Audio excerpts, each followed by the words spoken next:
اللہ کے رسول صلی اللہ علیہ وسلم فرماتے ہیں کہ جب کوئی شخص اس دنیا سے جاتا ہے تو ایک تعبیر اور آپس میں لوگوں کا پوچھنا ہوتا ہے اس میت کے بارے میں اور اس کے ورثاء کے بارے میں کہ لوگ ایک دوسرے سے کیا پوچھتے ہیں. لوگ ایک دوسرے سے پوچھتے ہیں ماذا اخرا، کہ مرنے والے نے کیا چھوڑا ہے، کچھ چھوڑ کر مرا ہے، مرنے والے کی جائیداد کتنی ہے، اس کا بینک بیلنس کتنا ہے، اس کی بیوی کیا کرے گی، اس کے بچے کیا کریں گے. کسی کو جانے والے کی فکر نہیں ہوتی. فکر ہوتی ہے تو جو لوگ دنیا میں ہیں ان کی فکر ہے. اور اللہ کے رسول صلی اللہ علیہ وسلم نے فرمایا کہ فرشتے ایک دوسرے سے کیا پوچھتے ہیں، فرشتے ایک دوسرے سے پوچھتے ہیں کہ ماذا قدما، کہ اس مرنے والے نے کوئی نیک اعمال بھی بھیجے ہیں، اس کی آخرت میں بھی کوئی جمع پونجی ہے یا نہیں ہے، آخرت میں بھی اس کے لیے کوئی نیک اعمال کا ذخیرہ ہے یا نہیں ہے. چونکہ وہ اس حقیقت سے آگاہ ہیں اور وہ اس حقیقت سے واقف ہیں کہ اگر آخرت میں اس کے لیے کچھ بھی نہ ہو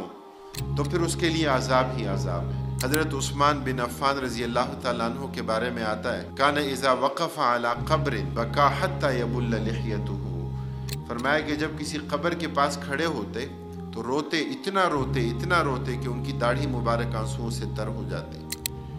اور ان سے جب پوچھا جاتا کہ آپ جنت اور جہنم کا تذکرہ ہوتا ہے، آپ کے اتنے آنسو جاری نہیں ہوتے، اور جب آپ کسی قبر کا تذکرہ یا قبر کے پاس آ کر کھڑے ہوتے ہیں تو آپ اتنا روتے ہیں، آپ کی آنکھوں سے اتنے آنسو جاری ہوتے ہیں. تو حضرت عثمان رضی اللہ تعالیٰ عنہ نے فرمایا کہ فَإِنَّهَا أَوَّلُ مَنزِلَةٍ مِّن مَنَازِلِ الْآخِرَةِ، کہ آخرت کی منازل میں یہ سب سے پہلی منزل ہے، اور اگر یہاں سے کامیابی مل گئی تو پھر اگلی منزلیں بھی آسان ہیں، اور اگر یہیں پر ناکامی ہو گئی اور یہاں سوالات کے جوابات نہیں دے سکے تو فرمایا کہ بعد کے مراحل تو اس سے بھی زیادہ خطرناک ہیں، بعد کے مراحل تو اس سے بھی زیادہ ڈراؤنے ہیں.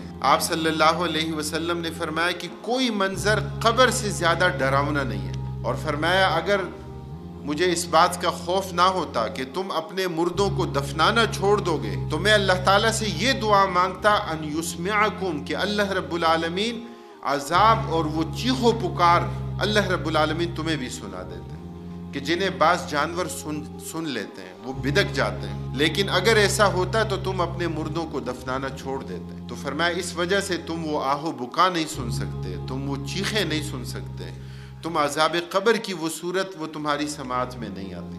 موت ایک ایسی حقیقت ہے کہ جس سے کوئی چھٹکارا نہیں ہے. انبیاء کے لیے حیات ہی حیات نہ رہی، انبیاء کے لیے کیا موت آئی. انما الدنیا فناء لیس للدنیا بقاء، انما الدنیا وما فیہا کنسج العنکبوت لیس فیہا عیشۃ فالعیش عیش الآخرہ کل اہل العیش میت کل میت فی التابوت. دنیا کی زندگی فانی ہے، دنیا کی زندگی ختم ہو جانے والی ہے، دنیا کے لیے بقا نہیں ہے. دنیا اور دنیا میں جو کچھ بھی ہے فرمایا کیا ہے، کنسج العنکبوت.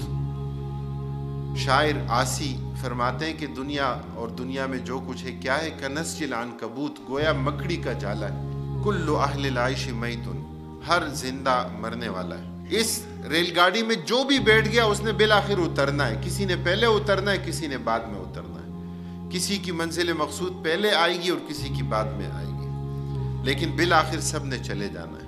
آپ صلی اللہ علیہ وسلم نے فرمایا ان هذه القلوب لتصدأ كما يصدأ الحديد اذا اصابه الماء، جس طرح لوہا گیلا ہو زنگ لگتا ہے اسی طرح بندے مومن کے دل کو بھی زنگ لگتا ہے. صحابہ نے پوچھا یا رسول اللہ صلی اللہ علیہ وسلم دل کے زنگ کو کیسے دور کریں گے؟